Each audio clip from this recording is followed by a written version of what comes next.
जय श्री राम भक्तजनों। प्यारे भक्तों, जो मनुष्य सुबह 3 से 5 के बीच यानी कि ब्रह्म मुहूर्त में उठते हैं, उनके जीवन में ये चमत्कारिक घटनाएं घटती हैं। यह बिल्कुल झूठ नहीं है, बिल्कुल सत्य है। भक्तों, बहुत कम लोग इस तरह के हैं जो सुबह 3 से 5 के बीच में ब्रह्म मुहूर्त में उठते हैं। भक्तों, जो मनुष्य इस समय उठते हैं नियमित तौर से, यानी कि नागा नहीं करते हैं, उन्होंने अपना संकल्प ले रखा है कि 3 से और 5 के बीच में हम अवश्य उठेंगे, और उठने के बाद में वे अपने भजन साधना करते हैं, ध्यान करते हैं, सिमरन करते हैं। उनसे भाग्यशाली कोई मनुष्य हो नहीं सकता। और भक्तों, हम आपको यह निश्चय के साथ बताते हैं कि ब्रह्म मुहूर्त में ही भगवान की सारी शक्तियाँ विचरण करती हैं। भगवान स्वयं ही विचरण करते हैं और वह देखते हैं कि मेरा कौन सा जीव क्या कर रहा है।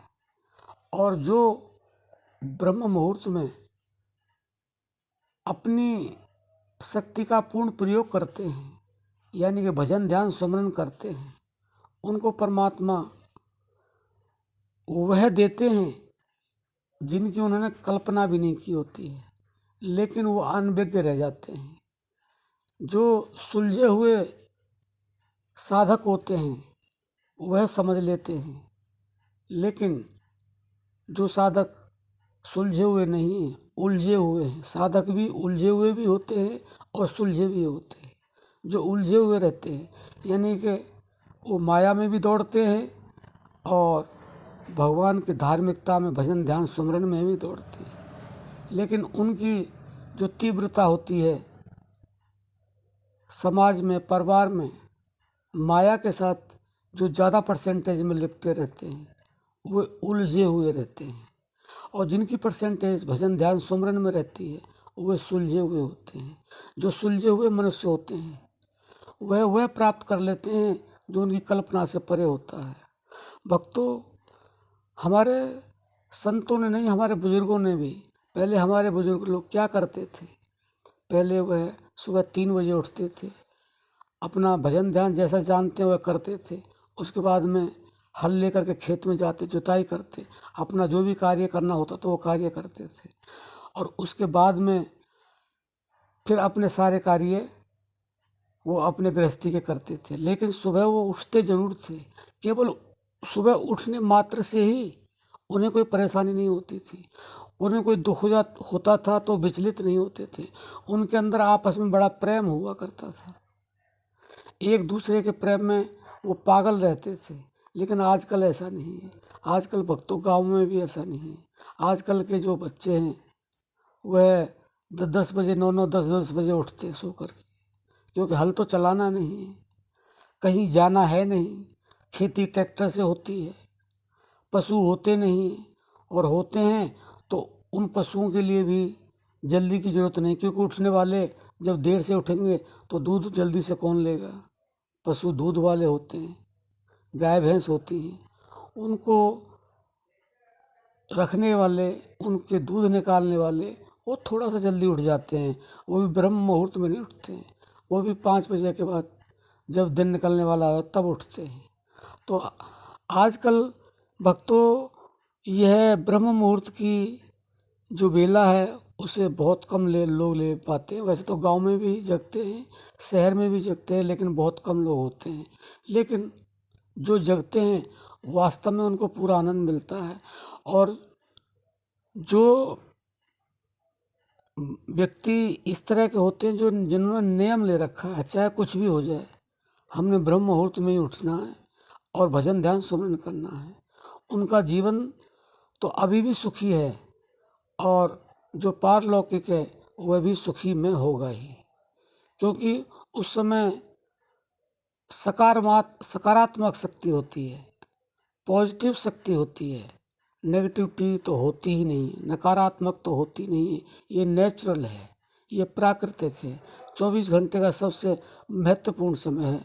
भक्तों, अगर आप अपने जीवन में चमत्कारिक घटनाएं घटते देखना चाहते हैं तो आप ब्रह्म मुहूर्त में केवल उठें, 1 हफ्ता केवल उठें, कुछ न करें, घूमें फिरें, टहलें, जो भी कुछ करें। बेशक आप भजन ध्यान भी ना करें। अगर भजन ध्यान करेंगे, सुमरन करेंगे, फिर तो सोने में सुहागा, फिर तो कहा ही क्या जा सकता है। लेकिन आप केवल उठें और वो भी नियम से उठें, तो भक्तों आपको ऐसे चमत्कारिक परिणाम देखने को मिलेंगे जिनके लिए आप सोच नहीं सकते हैं। केवल आप उठें, लेकिन नियम से उठें, आगे पीछे नहीं, और उसके साथ अपना भजन ध्यान सुमरन और जोड़ दें। फिर देखें आपका जीवन, जिस जीवन को आप नरक समझते हैं वह स्वर्ग बन जाएगा। जीते जी आपकी मनोकामनाएं अपने आप पूर्ण होने लग जाएंगी, आपका यश अपने आप फैलने लग जाएगा, आपकी बीमारियां धीरे धीरे अपने आप ठीक होने लग जाएंगी बिना दवाई के। तो भक्तों, आप माने न माने, लेकिन हम आपको विश्वास दिलाते हैं, ये हमारा विश्वास है कि अगर आप ब्रह्म मुहूर्त में निश्चित समय पर उठते हैं तो वास्तव में ही ये चमत्कारी घटनाएं घटती हैं। सब कुछ सहज ही होने लगता है। ऐसा लगता है यह क्यों हो रहा है, पहले ऐसा नहीं होता था, अब क्यों हो रहा है। तो भक्तों, हम आपसे निवेदन करते हैं कि आप कुछ न करें, लेकिन ब्रह्म मुहूर्त में अवश्य उठें। और आगे हम आपसे ये प्रार्थना करते हैं कि जब आप उठने लगें और आपको भगवान की थोड़ी बहुत भी याद आए, उस परम सत्ता की याद आए जिसने आपको ये पंच तत्व का शरीर दिया है और वह स्वयं भी इसमें बैठ करके रचना करके इसको चला रहा है, सब कुछ आपको दे रहा है। ऐसी कोई वस्तु नहीं दी है जो उसने आपको नहीं दी है। 5 तत्वों के अंदर ही सब कुछ मिला हुआ है। 5 तत्वों के द्वारा ही हमें सब कुछ मिल रहा है। पृथ्वी से सारे खाने के, पीने के, रहने के सारे सौदा मिलते हैं। हवा हमें जीने के, पानी पीने के लिए, अग्नि हमारे जो शरीर है उसके अंदर खाना पचाने के लिए और बाहरी प्रक्रियाओं के लिए। भक्तों, उसने हमें क्या नहीं दिया है, उसने हमें सब कुछ दिया है। इसलिए हम आशा करते हैं कि आप ब्रह्म मुहूर्त में उठ करके ज़्यादा नहीं तो थोड़ा उसको ज़रूर याद करें, और याद करने के साथ साथ अपने इस जीवन को और पारलौकिक उस जीवन को भी सफल बनाएं। हमारा तो केवल यही कहने का प्रयास है, बाकी अर्जी हमारी है, मर्जी आपकी है। अब हम अपनी वाणी को विश्राम देते हैं। जय श्री राम।